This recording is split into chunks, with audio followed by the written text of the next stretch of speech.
Ayana says, there was 22 Black trans women that got killed last year too. When is FOXSOUL going to talk about that? Now, we did address some of this last week on the show.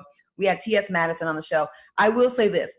When we say Black Lives Matter, it should absolutely include Black trans, Black gay, the LGBTQ community. There should be no... Are they questioning that we don't mean that? I mean, because when we say Black, don't that include everything? Like, are they questioning that we're not, that it means something different? Because if so, they ain't got that gripe with us. They should go back to the dictionary. Well, here's my take on that. And I saw Billy, what's his name? Billy. Yeah, from Pose. Okay, I love him, first of all. But if we're going to have change, and I understand the LGBTQ community on this. You read those alphabets off, girl. Do it again. LGBTQ plus. Okay. If we're going to have change within the African American community, that shit need to be comprehensive. So it needs to be with the LGBTQ community. It needs to be with Black women, because we are also victimized as well. It needs to be with our Black babies. It needs to be a complete comprehensive change all around. When I hear the LGBTQ plus community speak about that, I think that's what they mean. I don't think they're trying to take away from Black Lives Matter because they're Black. You know what I'm saying? So they got it double. But what I do think they're saying is, all right, now, if we're going to change and we're going to change for the better, then we need to have a total and complete comprehensive change within all levels inside of the Black community. You feel me? But I think that everybody knows that, and if you're over 18 and grown and know how to read and have been watching everything, you should know that.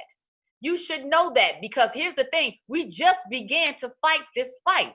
So this is the beginning, and we got just a little bit of comfort by getting the 4 officers arrested. We got so much to go and so much to tackle till let us kind of get a handle on what is going on now that's right here in our face. There's a lot of other things that is happening and that has happened. Sure, we're not trying to brush any of that under the rug.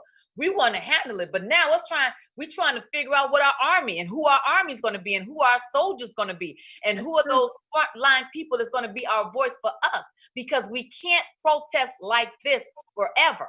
You know what I mean? And so once we put all that in alignment, then we'll be able to sit there and say in town hall, okay, here are all the things that we need to cover and what has been going wrong for the last 400 years. This, and this. Yeah, I think that's the inner agenda that we need to have, and I agree with that, because I think that. Oh, say what you got to say, Claudia.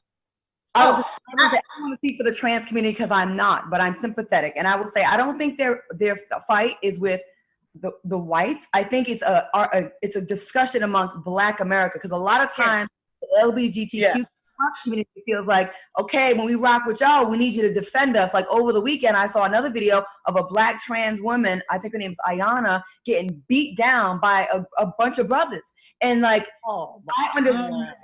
I feel like they're like, listen, yes, we want to join y'all with the fight because we're Black too. But we need our Black folks in our Black community to also kind of go to bat for them as well, because we definitely have some issues in our Black community, especially with the church, and how there's a lot of guilt and a lot of guilting to people that are gay, bisexual, trans, and absolutely accepted like progressives do. But there's a lot of people that get kicked out of home and abused by their own family members and left to just fend for themselves at a very early age because their family will not accept it, using the Bible as reason, and God doesn't accept this. So I think that it's not with I think it's amongst, it's a conversation to have, I think, in the house. Maybe. And Claudia, I just want to say too, because I've been thinking about this all week, and I couldn't wait to see y'all, to tell y'all, to get y'all's opinion. But I feel like too, okay, world, looks like we're changing. Looks like the tide is changing. Looks like they're listening, right? We have a shift happening in the universe. But Black people, what is your agenda? And I'm not talking about the agenda that Biden needs to have. I'm talking about the agenda the contracts that we have with each other. How are we going to progress from here? Because if they give us our 40 acres in a mule, right? In many different avenues, in healthcare, in education, and all these different things. What are we going to do with it? How are you going to undo 400 years of a mentality? Are we going to change our mentality and start really supporting each other interculturally like we're supposed to? So now what is the agenda going forth for each other? How do we interchange in our own shit so that we are in alignment with what the very thing that we fought for? And that's what I mean by getting together our soldiers.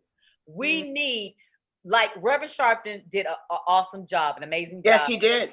Floyd's, didn't he? That eulogy and those words were powerful. So, fantastic. But Sharpton is getting older. He may not be able to march with us the way that 40 and under may be able to march and however long. Absolutely. So who are those frontline people that we can trust we'll be able to talk to, discuss things with, and then they'll be able to negotiate it for us. So you're right. You know that Oprah is doing some 2-day town hall interviews with Ava DuVernay and a couple other people to find out what do we do from here? Where do we go from here? And I think that's a great discussion because that is the question of the hour. You can't go back. Like we got a little comfort. We can't get too comfortable with that.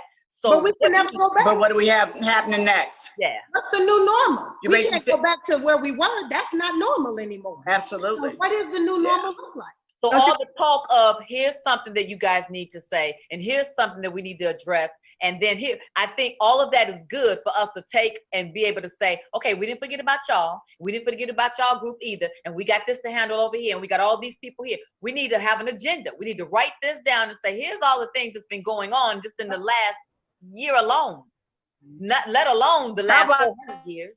The last 2 weeks.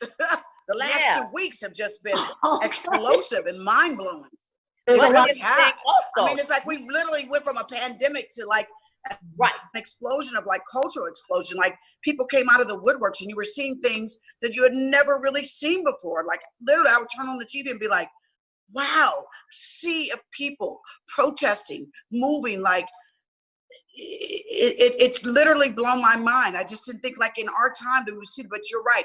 Who's going to be those leaders that are going to help us turn this page into the next chapter? It's so sensitive right now. Everybody is taking everything that everyone is saying and just blowing it up.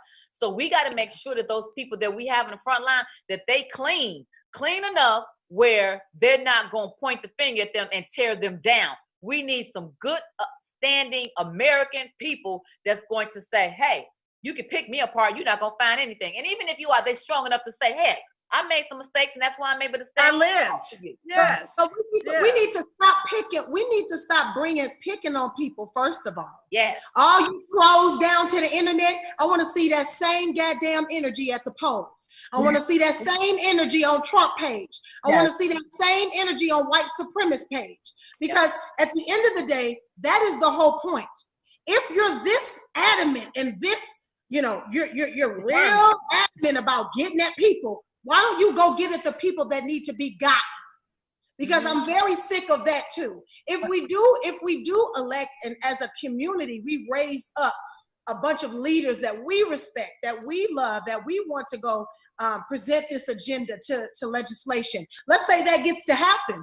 Don't tear them down. Be with them.